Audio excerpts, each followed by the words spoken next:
Assalamualaikum, selamat datang. Halo, tiba-tiba macam lagi.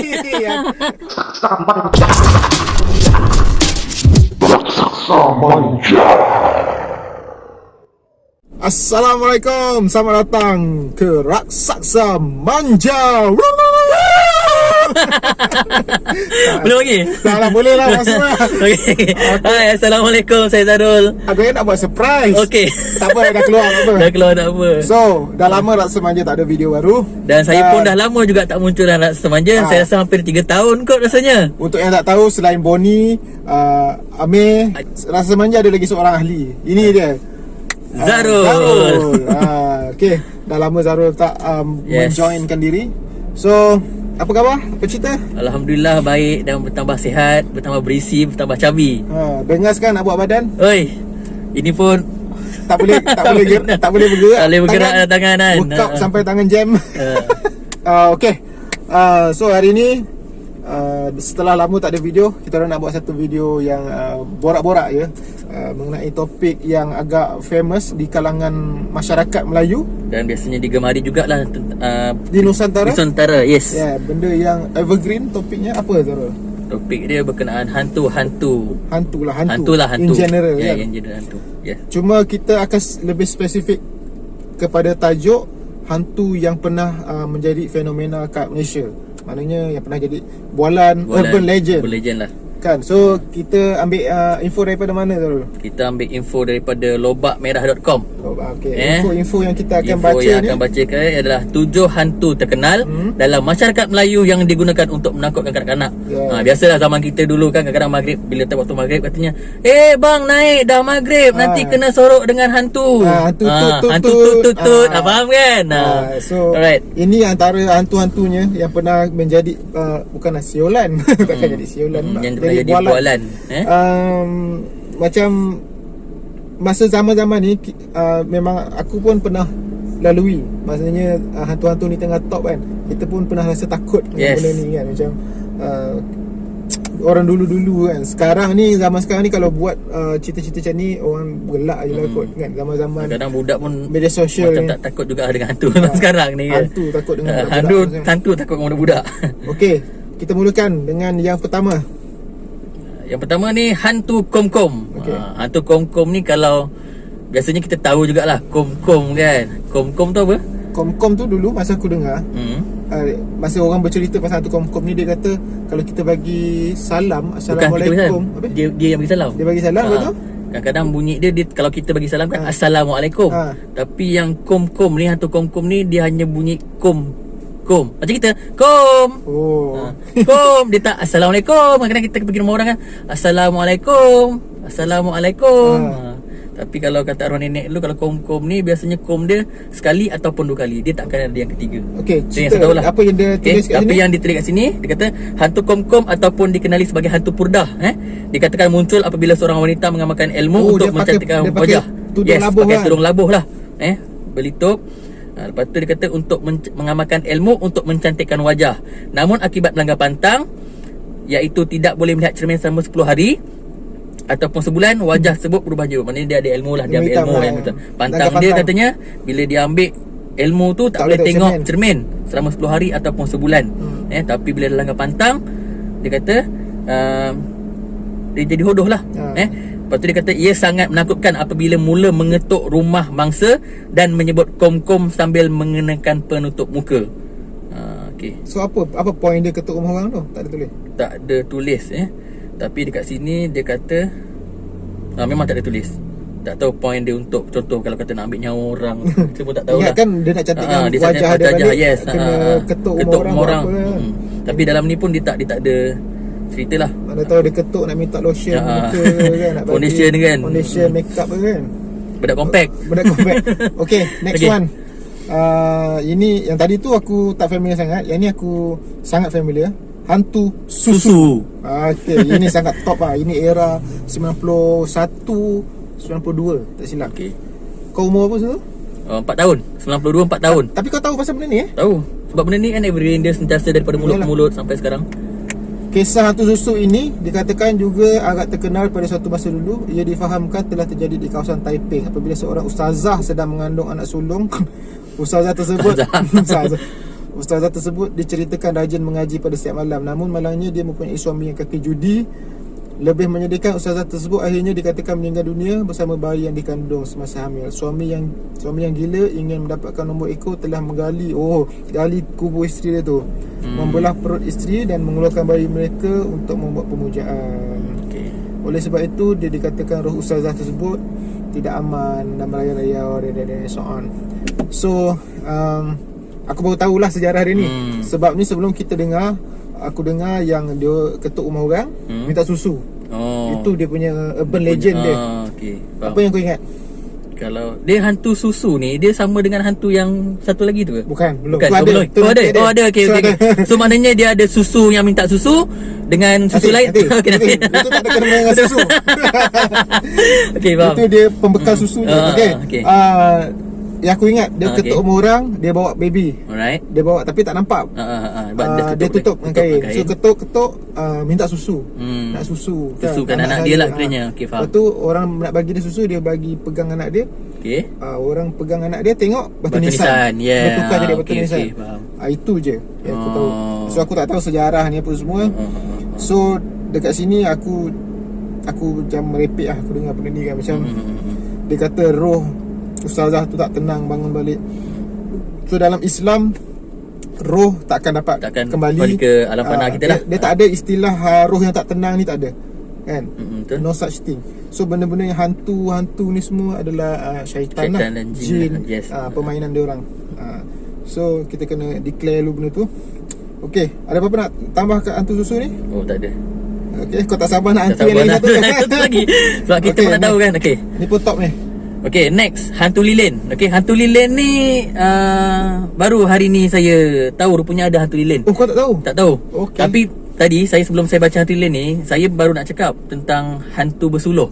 Sebab dulu arwah nenek saya kata tahun 60-an, tahun 50-an dulu ada hantu bersuluh. Rupanya hantu bersuluh ni dengan hantu lilin ni kategori yang sama. Okay. Okay, so apa hantu lilin ni? Okay, hantu ni dikatakan pernah mengembangkan negara pada tahun 1995. Okay, sampai harian Metro lah. Sampai 1 juta naskah untuk cerita kes benda ni. 1 juta naskah? 1 juta naskah terjual. Pasal hantu lilin ni. Okay, dia kata semuanya bermula apabila sebuah keluarga dari Johor Bahru telah beriadah di dataran bandaraya untuk menikmati angin laut dan pemandangan. Mereka kemudiannya telah bergambar di hadapan air pancut, air pancuran yang terletak di tepi Menara Jam Pulang. Tapi bila gambar tu dah cuci yang diambil tadi tu, dia tengok dekat belakang tu, dia terkejut. Ada imej hantu yang sedang memegang lilin dalam satu gambar tersebut. Berita ini tersebar meluas lah. Dan Mufti Johor juga dikatakan telah memberi komen mengenainya di rancangan televisyen keesokan harinya. Disebabkan berita juga kanak-kanak muda jarang merepak di dataran bandaraya pada waktu malam. Bagaimanapun lama-kelamaan kisah itu berlalu dan tidak dipastikan sama ada wujud atau tidak hantu lilin tersebut. Kau cakap macam motivator lah. Tahu macam tu. Apa namanya? Okey, yang tadi saya kata tu sebelum saya tengok hantu lilin, saya tengok hantu bersuluh. Okey, hantu bersuluh ni kalau ikutkan dia di Indonesia lah. Yang sama juga. Dia pegang lilin tetapinya okey, cahaya dia jauh. Contohnya pandangan mata kita nampak saya baca tadi lah. Dia nampak lebih kurang dalam 200 meter. Dan nampak lilin. Tapi bila orang nak bergerak ke lilin tersebut ke arah lampu sikit, dia menjauh. Dia maknanya kalau dia akan jarak dia 20 meter dia tak akan dekat. Yang hantu ni dia bergambar sekali dengan orang. Yes, bergambar dengan orang. Dia macam gila selfie lah. Gila selfie lah, ikut sekali gambar Memang top gambar ni. Aku ingat gambar ni. Dia memang sangat top dulu. Tapi aku tak tahulah kesahihan dia sejauh mana kan. Sebab zaman-zaman ni tak ada lagi Photoshop, apa maksudnya penggunaan benda tu tak meluas. Tak tahu. Tapi superimpose ada je. Orang boleh je buat. Cuma kalau yang betul-betul pakar tu boleh je buat. So tak mustahil kalau benda ni tak betul pun. Okay, next. Ini aku tak pernah dengar. Hantu bidai. Pernah dengar? Tak pernah juga. Kalau kita bidai ni biasanya ampayan, tempat gantung baju tu bidai. Tapi ini tak tahu hantu bidai apa. Okey, hantu bidai atau dikenali sebagai hantu balong bidai ini dikatakan sebagai semangat jahat yang tinggal di dalam air. Hantu bidai boleh menyerupai tika dan akan menggulung dan melemaskan mangsa yang dikendaki. Lepas tu ada memang susah nak diterima akal. Tapi itulah yang diceritakan orang dulu. Hantu seperti ini dikatakan sering berkeliaran di kawasan berair dan berkemungkinan bakal melemaskan kanak-kanak yang berenang tanpa penguasaan orang tua selain mengakibatkan kekejangan. Pun banyak lagi. Banyak Ada lagi. Pun begitu, hantu ni dipercayai digunakan untuk menakutkan budak-budak yang mandi tanpa diperhatikan oleh ibu bapa. Hal ini kerana kanak-kanak boleh berhadapan dengan bahaya ya. So lah, aku sebelum sampai part ni pun aku dah boleh bajet dah benda ni. Betul. Kan? Sebab tak nak budak-budak mandi sungai, bahaya. Tapi kiranya hantu bidai ni dia kira macam apa? Hantu air jugalah kot. Hantu air lah. Hantu air lah, ada dalam air kan. Tapi itulah, daripada apa yang dia cakap kat sini, macam dia menyerupai tikar. Aku rasa mungkin orang-orang tua pernah takutkan budak. Agaknya kebetulan ada tikar lalu kat sungai kan. Betul. Tengok itulah hantu bidai, hantu bidai tu. Dia boleh nanti dia gulung kau orang dalam tu. Betul, Mandilah, mungkin pergilah juga. mandi. Mungkin juga. Kan. So, okay. Next one. Hantu Teng dia ingatkan yang hantu susu tadi. Okay. So ini pun hantu susu versi lain. So mungkin korang faham lah apa maksud saya kan. Aku rasa dia tak ada susu ni. Tak ada susu. Tapi kalau yang siapa yang pernah cerita hantu Kak Lima, Oh, ada? Ada yang babak yang panjangnya. Itu So, hantu kopek. Hantu kopek. Pada yang tahu kopek tu tahulah. Tahulah Okey, so saya baca dia punya info dia. Okay, mungkin kedengaran agak lucah, namun hantu ini boleh tampil popular di kalangan orang kampung. Hantu ini dikatakan kononnya wujud berupa seorang wanita yang tua dan suka menyorokkan kanak-kanak kecil bermain luar rumah pada waktu maghrib dan waktu malam. Ni biasa. Saya ingat dulu masa saya kecil-kecil bila balik kampung, main sampai waktu maghrib, arwah nenek kata, "Meh, naik, nanti kena sorok hantu kopek." So dia kata budak-budak akan disorokkan di bawah payudara. Mungkin punya pelik. besar kan? Punya besar Punya labuh. Difahamkan hantu ini hanya berada di kampungan saja. Yes. Dan sering menyamar menjadi wanita cantik untuk menarik perhatian kanak-kanak lelaki. Tapi kenapa dia kanak-kanak lelaki je, takkan kanak-kanak ni dah pandai nak menghadap wanita kan? Dia percaya digunakan untuk menakutkan kanak-kanak supaya tidak keluar pada waktu senja yang dikatakan gelap dan amat berbahaya kerana hawa buas mungkin masuki kampung pada tu. Okey. Aku rasa budak lelaki masa ni budak lelaki je yang keluar. Time-time maghrib. Time maghrib. Rasanya lah. Rasanya. So tu dia macam nak takutkan. Nak takutkan untuk budak-budak supaya balik rumah cepat lah. Kalau zaman sekarang ni rasanya jarang lah budak-budak main sampai waktu maghrib. Dah tak ada dah. Tak ada dah istirahat tu. Tapi mungkin dah setengah tempat bahagian kampung ada lah mungkin. Tapi itulah, memang yang ni antara yang sangat top lah. Susah nak jumpa orang Malaysia yang tak tahu lah. Tak tahu hantu ni. Budak-budak sekarang mungkin tak tahu. Zaman-zaman kita. Zaman kita dulu 90-an, 80-an. Zaman kita jauh kot zaman kita. Okay, next Hantu Galah. Yes, ini pun top. Tahu kan? Tahu hantu Galah. Hantu Galah ni memang dulu kalau kita di-describe kan sangat tinggi. Sangat tinggi. Hantu Galah digambarkan sebagai manusia, sebagai mempunyai bentuk tubuh manusia namun bersaiz besar dan tinggi hingga kepalanya menyapu awan. Tinggi. Ia sering ditemui di jauh ke dalam hutan dan hanya kakinya saja yang dikata kelihatan. Mereka yang diusiknya dikatakan sering menyangka hantu ini sebagai batang pokok. Kaki dia tu orang ingat pokok kan.